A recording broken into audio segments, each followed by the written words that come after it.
So in this video we're going to make a crankshaft for the engine that I'm building, and I'm going to run you through the ways that I make the crankshaft. I'm using Doug Kelly's method of silver brazing it together.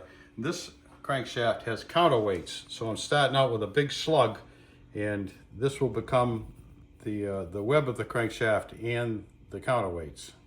But first we got to face it off.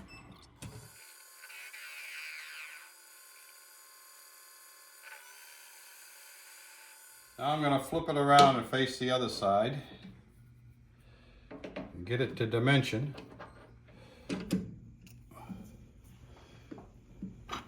Got to tap it in a little bit so that spacer won't flop around.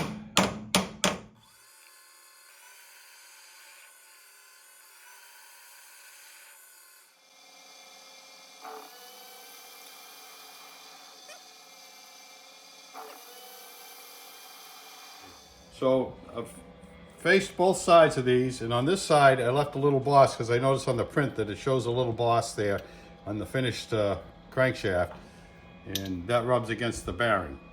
So I'm going to put these two in the chuck and drill them and bore them and then ream them to 3/8 so they fit the flywheels. You start out with an 1/8 inch drill, just go through them.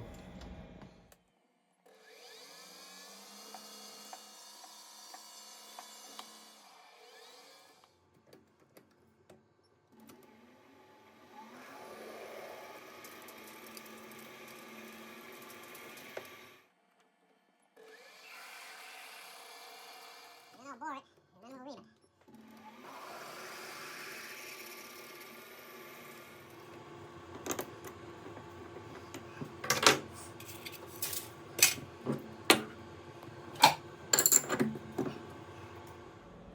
That's good height, a little above center. Okay, I've got it drilled out to 11/32, and now I'm going to bore it just to get it true and then ream it.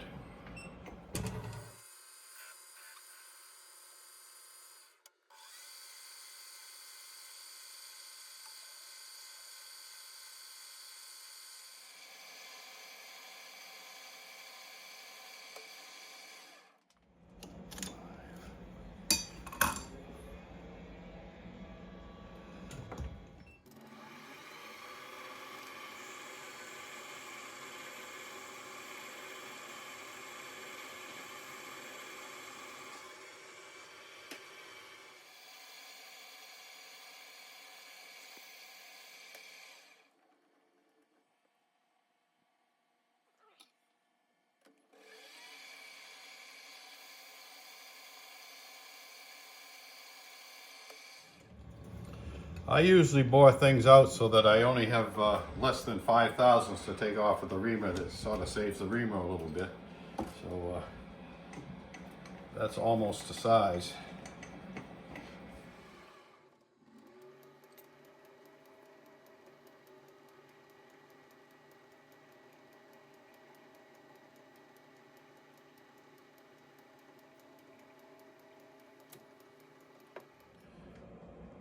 So now I'm going to ream that 1/1000th over so this dowel pin will fit in it.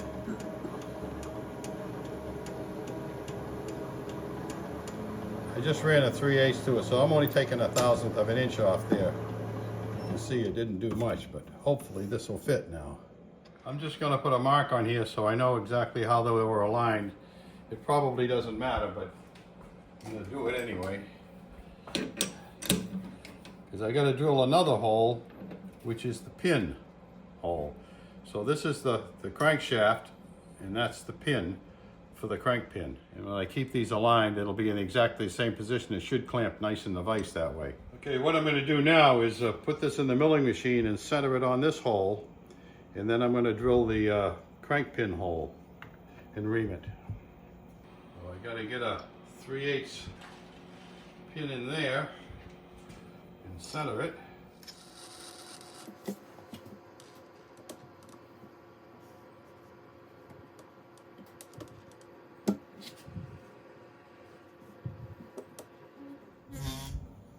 Okay, that's centered. lock it up. So I've got it centered, and now I'm going to move it over 875 and drill and ream the hole for the crank pin. So we've got these zeroed.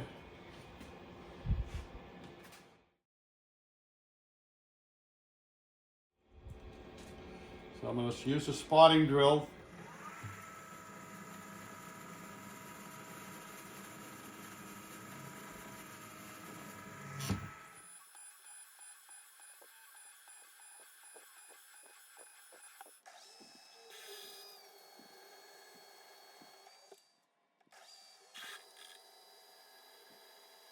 So I stepped up pretty slowly on this bit, so I don't want the drill to wander at all.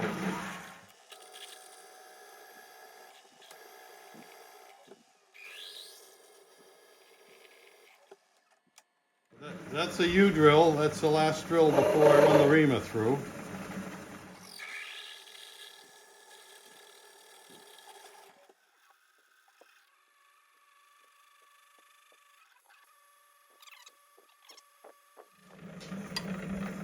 Okay, this is going to be 1 over to give the silver braze a little bit of space to seep into. Only taking out 1,000 here, hopefully. The next step on this is we got to cut away on both sides about that much. So what I'm going to do is mark this and saw it first, and then I'll just mill it to the finished thing with them together. But I'll saw them separately because it's so an awful long cut. So this has a web of 3/4 of an inch, and then this is the counterweight. So what I'm doing is put a little bluing on here and cut one out with the saw,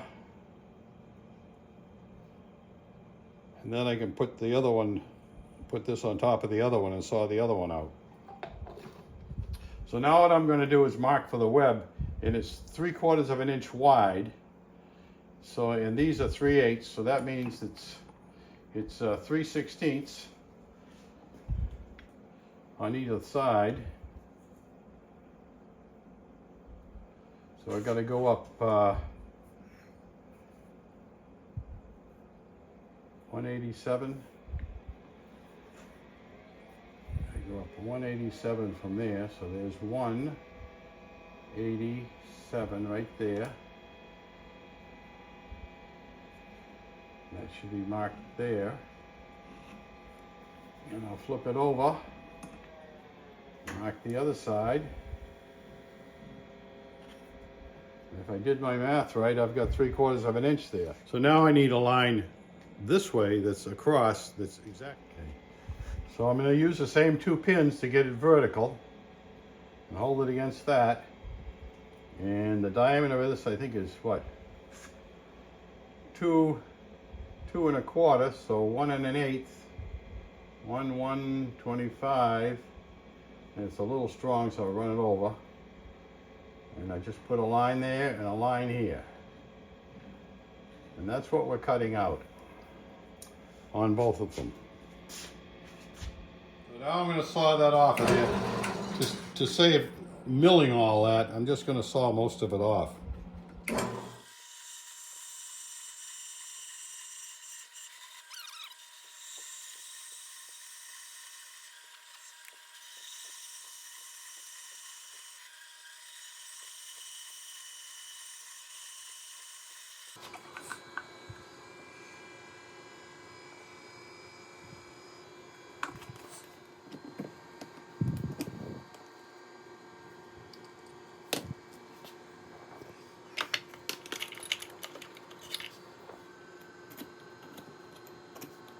Okay, now I sawed them out, and I still have my markings here.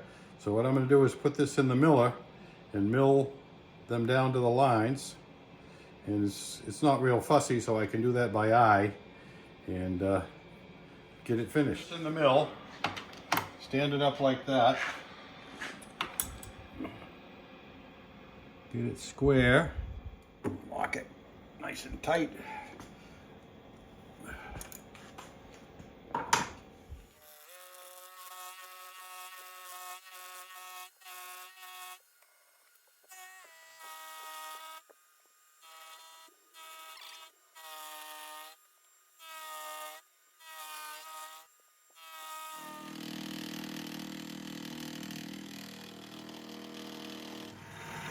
Okay, that's it for that side.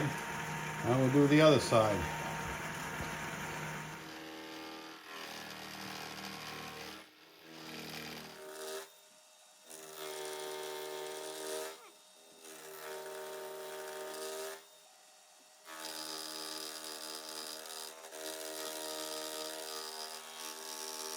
Now the next part I'm going to do is just round these corners off in the sander, and then I'll be ready to silver braze it together.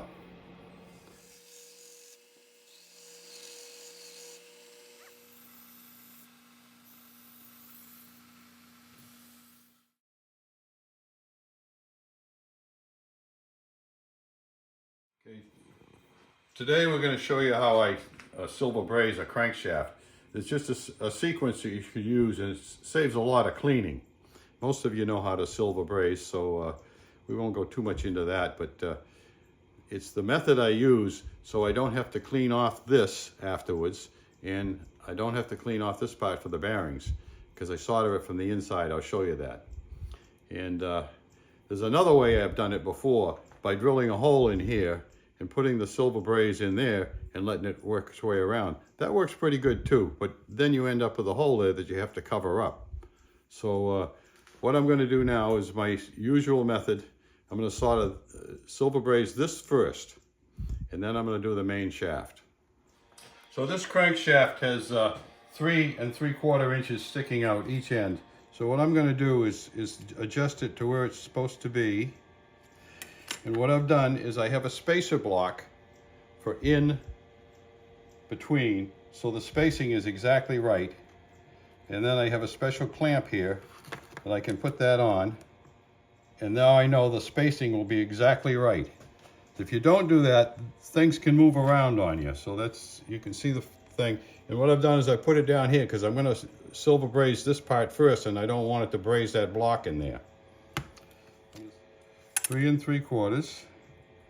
Put a mark on it with a pen.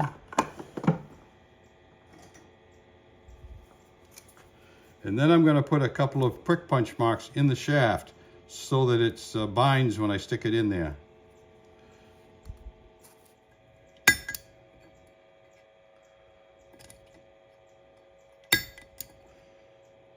That'll be just enough interference so that it'll stay in place while I braze it.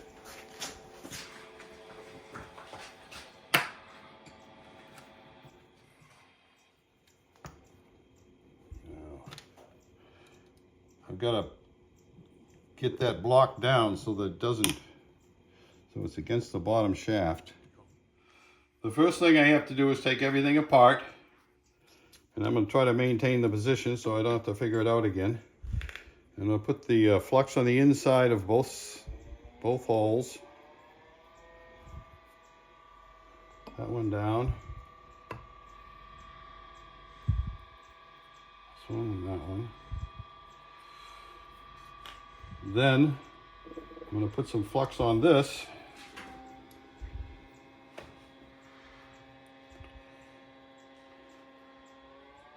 Now, of course, most of this is going to wipe off, and I'm going to have to remove it with a rag, but that together. A little sticking out that side.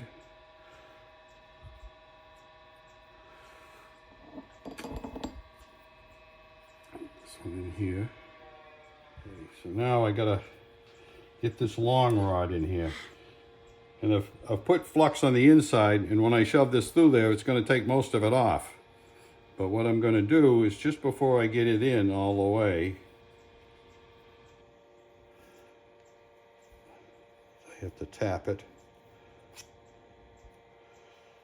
Right about there. I'm going to put some more flux on it, on the inside, on the outside here, and push it the rest of the way through till I get it in the right position. I'm going to have to tap it with a hammer and measure it.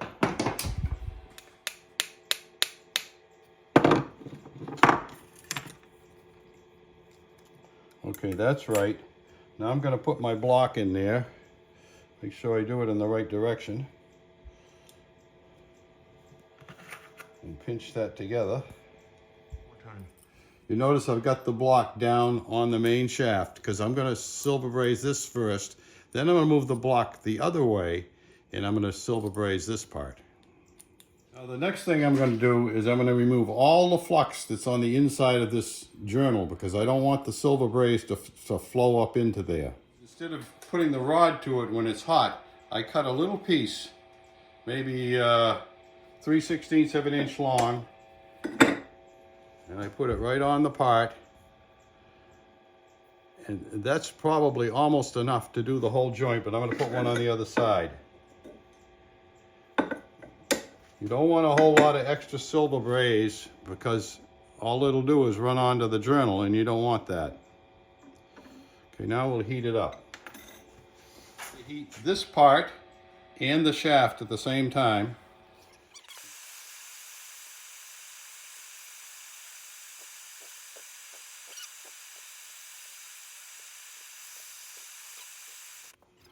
Okay, that side's good.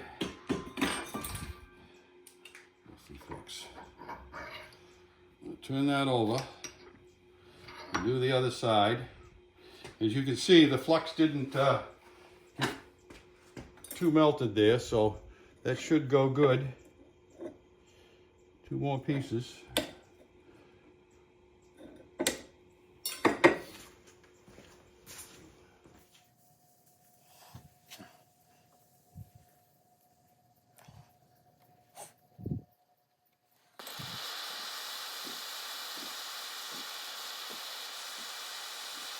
You can see that in the video, but it's all the way around and it's sucked itself through. If you look on the bottom one, you can see where it came through. So that's a good joint. Oh, the block doesn't want to move. The block doesn't want to move. I know it's not brazed in there, but it's stuck. It's probably just that the thing is contracted a little bit.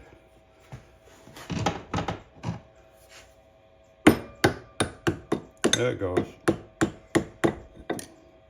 Now,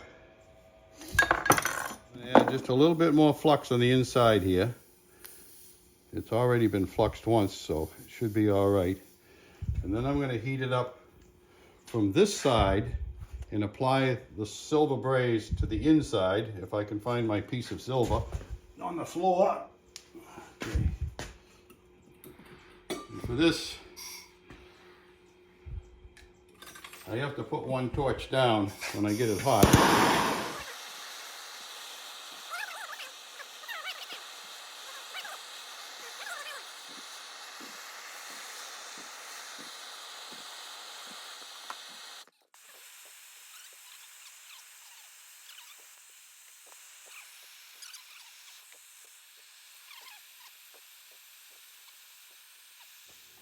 Okay, it came through this side, so I'm all set on that one.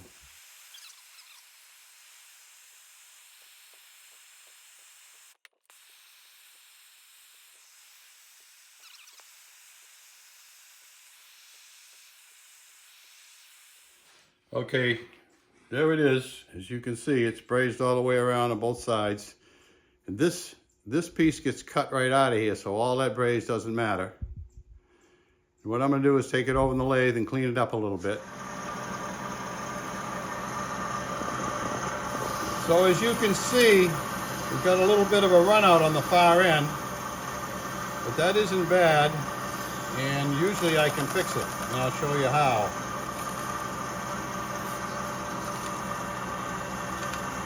When you silver braze it, you get a lot of heat stress, and it sometimes bends it.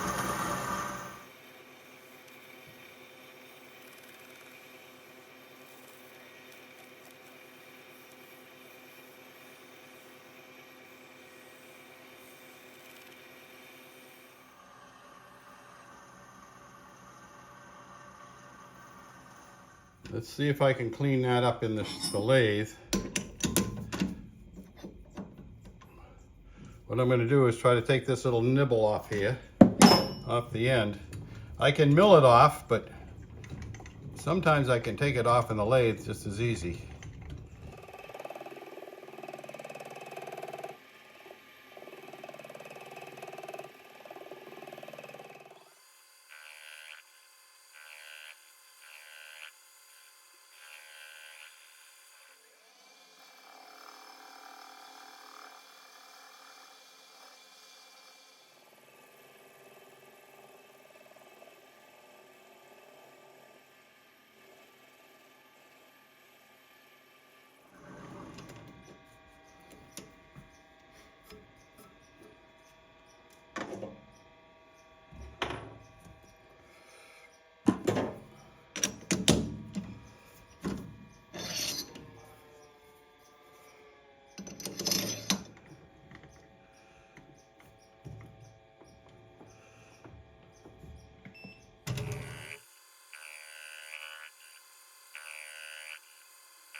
is cut this centerpiece out of here on the saw, and then we'll find out how much stress is built up in it and how much it wobbles.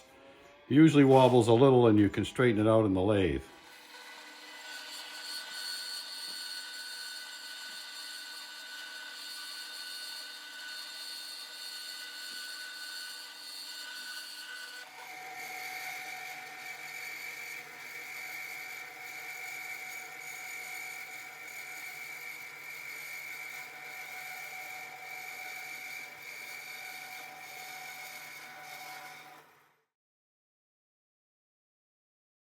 What I'm going to do is I'm going to find the high side, which is right here. It's just hitting. So now that's against it. So I'm going to push it, say 30 thousandths, and then come back on it and see what it does. It's still there. We'll find the high side again. I probably ought to mark it.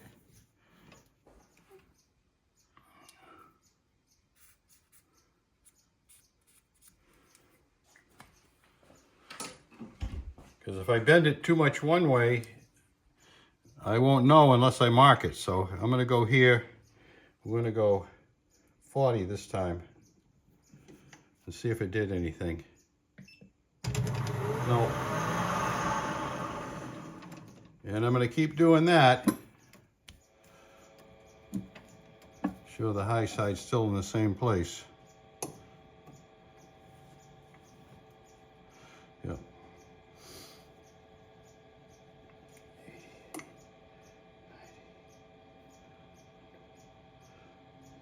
There, I've moved it 100 thousandths.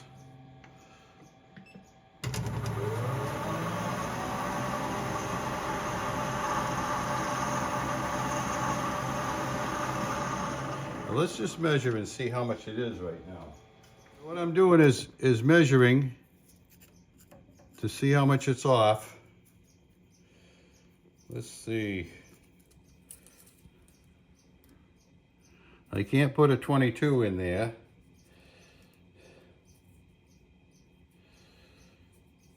See if I can put a 20 in.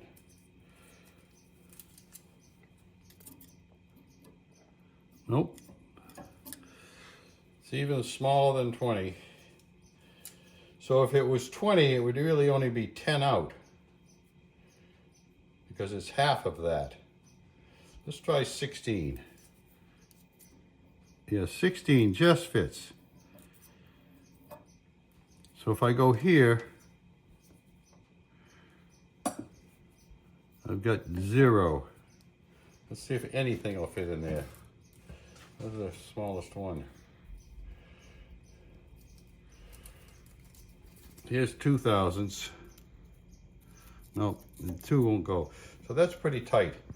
So what I'm going to do is I'm going to go a little further on it. The high side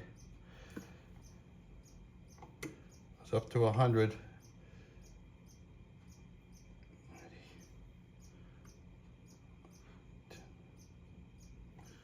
See what that does.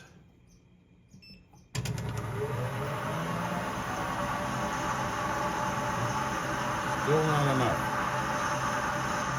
So I got it down to within 5, and now, so that's basically 2.5.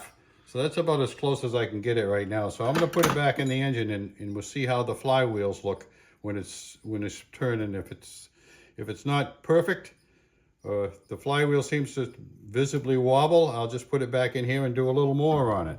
But you can always straighten it out that way. Clean up the journal.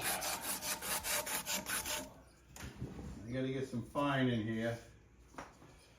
And some emery cloth. And that'll polish it up.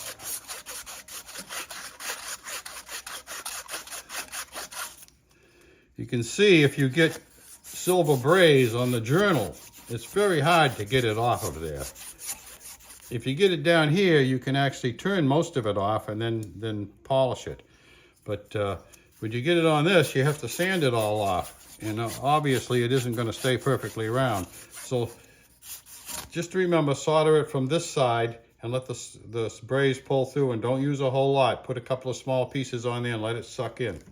The next thing I got to do is get down in here with an end mill and take off that so it's basically flush. It doesn't have to be completely flush because the connecting rod will clear that even if it sticks out a tiny bit, but I like to get it pretty flush. Okay, and bring it down to get that.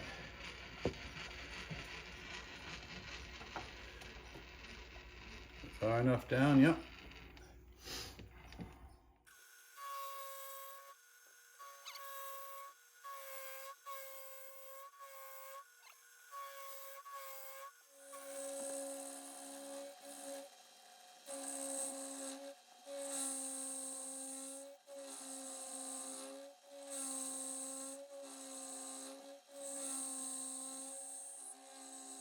Now that's all flushed off, I can take and clean all the rest of this up and install it on the engine.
It's tight, but it turns.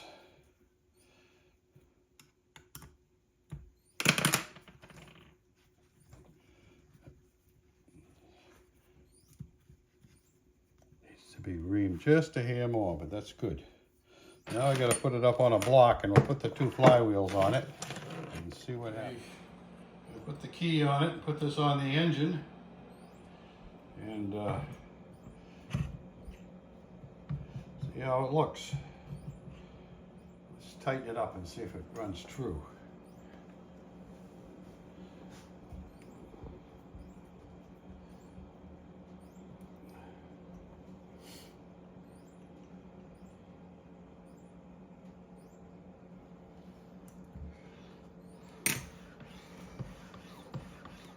It's got a little wobble to it, so we got to do a little straightening there, but it's pretty good. You can see this one runs pretty true, that one doesn't. I got to find out where it's high. The high spot right there, it's got to come this way, which I can do. It's got about a 2/1000 wiggle in it, but I can't seem to get it out.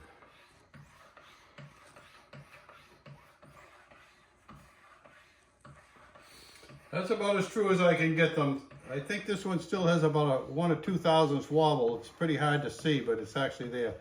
But that's good enough. It won't affect the end the way it runs. For this video, I just showed you how to make the crankshaft. I thank you for watching. If you liked what you saw, please give me a thumbs up and subscribe to my channel. Thank you very much.